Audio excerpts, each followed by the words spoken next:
Ako si Francia, as a working student, studying online na gusto kong i-share sa inyo. Tara, samahan niyo ko.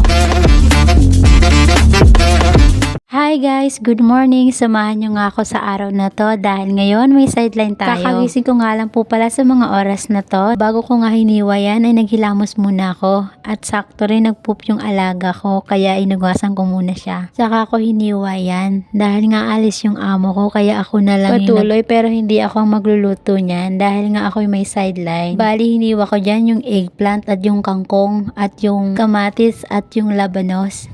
At habang hinihiwa ko yan, nagsaing na nga rin ako para pag alis ko tapos na ako dyan. And then, hinugasan ko na yung mga ginamit ko kanina. Naisip ko nga na bago ako pumunta sa sideline ko, maliligo muna ako. Kaya naman naligo na ako para fresh bago ako. Kaya tara, samahan niyo ako. Tadan! Grabing Eli, ngayon papunta na ako dahil tapos na ako maligo. O diba, ang bilis ko lang kasi kapitbahay lang naman.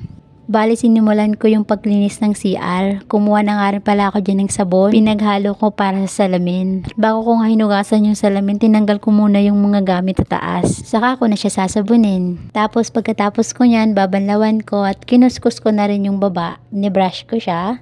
Pati yung sink, ni-brush ko na. Actually, bilit ako sa brush. Naalala ko tuloy yung kapatid ko na kapag pinapapronounce ako ng brush, sasabihin niya pagkabilot ko.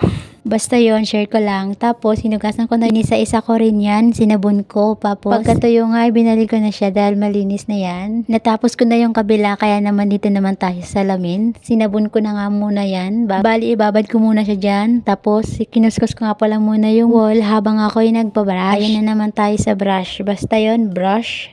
Basta yon, hindi ko na pinakita yung iba kung paano ko siya ginawa. Ngayon, tapos na ko CR, kaya naman sa lamisan naman na ako maglilinis. Tinanggal ko muna yung mga laman dyan kasi pupunasan ko. Tinanggal ko yung mga hugasan para mapunasan ko siya at may ayos ko siya ng maayos. Di ko sure kung tama ba yung ginawa ko. Basta yon, binalik ko lang siya kasi di ako masyado marunong mag-design kapag sa lamisa. Tapos naman na ako sa lamisa kaya naman yung sopa naman yung lilinisan ko.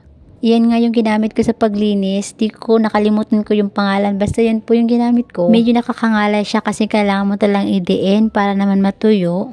Fast forward, ito naman yung lilinisan ko. Tinanggal ko nga pala muna yung mga tasa kasi hugasan ko yan.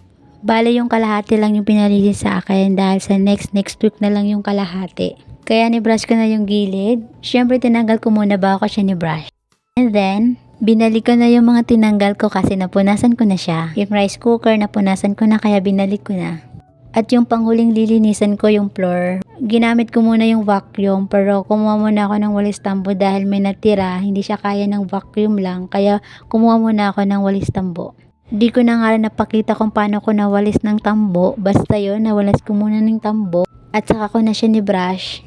So, puro brush tayo today. Ayan, natapos ko na yung pagbabrush. Kaya naman kinuha ko na yung mop para i-mop ko na para sigurado na walang matira. Di mo sure, basta yun i-mop ko na. And may binigay nga sa akin na pwedeng ilagay sa bag. Maliit na milk tea. Yan lang, share ko lang. Tapos kinuha ko na yung labahan ko dahil di pa ako nakapaglaba. Mali pa nga yung pagka-press ko na dapat up yun. So yun, ni-press ko na yung rope deck dahil paakyat na ako sa mga oras na to dahil maglalaban na tayo. Bali, isang salang lang naman yan. So yun lang guys, thank you for watching. I hope nag-enjoy kayo at sana tapusin nyo tong video to. Yan lang guys.